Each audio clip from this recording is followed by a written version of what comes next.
BC రిజర్వేషన్లపై MLC కవిత ధర్నా చేయడం హాస్యాస్పదమన్నారు Congress MLC Balmuri Venkat.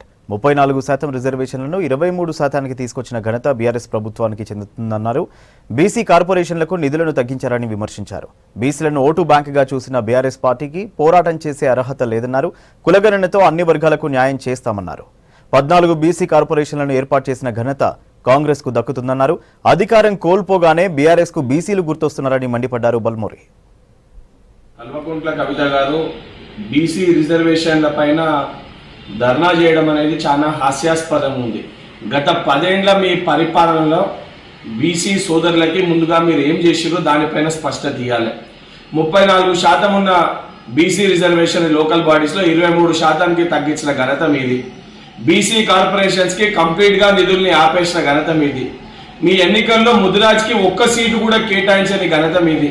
కనీసం మీ పరిపాలనలో బీసీల గురించి పట్టించుకోకుండా, బీసీల సంక్షేమం గురించి పట్టించుకోకుండా కేవలం బీసీలని ఒక ఓటు బ్యాంక్గా పరిగణలోకి తీసుకున్న ఒక ప్రభుత్వం మీ హయాంలో బీఆర్ఎస్ ప్రభుత్వం.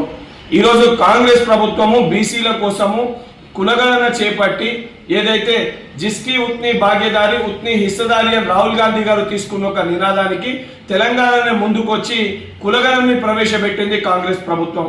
ఏదైతే ఎన్నికల్లో అన్ని బీసీ కులాలకి సంబంధించి సీట్లు కేటాయించడం జరిగింది. 14 కొత్త బీసీ కార్పొరేషన్లను ఏర్పాటు చేయడం జరిగింది. ఇది కాంగ్రెస్ పార్టీ చిత్తశుద్ధి బీసీల పట్ల. ఈరోజు కల్వకుంట్ల కవిత గారు ముందు అరెస్ట్ అనగానే మహిళా రిజర్వేషన్ అని చెప్పి ఎత్తుకోరు. దానికంటే ముందు జ్యోతిరావు పులే గారి జయంతి దానిపైన ఏదైతే కార్యక్రమాలు చేపట్టారు అంటే అధికారాన్ని కోల్పోగానే మీకు ఈరోజు ఇవన్నీ గుర్తుకొస్తున్నాయా?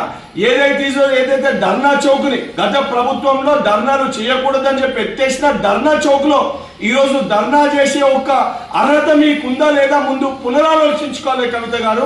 బీసీలని కేవలం ఓటు బ్యాంకు కోసం వాడుకొని బీసీలని మోసం చేసిన ప్రభుత్వము పార్టీ బీఆర్ఎస్ పార్టీ. బీసీల కోసం 100% చిత్తశుద్ధి ఉంది. 100% బీసీలకు రిజర్వేషన్ కల్పించాలి, వారికి ఎంతైతే ప్రాధాన్యత కల్పించాలని ఒక చిత్తశుద్ధితో వ్యవహరించే ప్రభుత్వం కాంగ్రెస్ ప్రభుత్వం, కాంగ్రెస్ పార్టీ. ఇప్పటికన్నా ఈ యొక్క దొంగ నాటకాలు, ఈ యొక్క దొంగ మాటలు మానేయాలని చెప్పి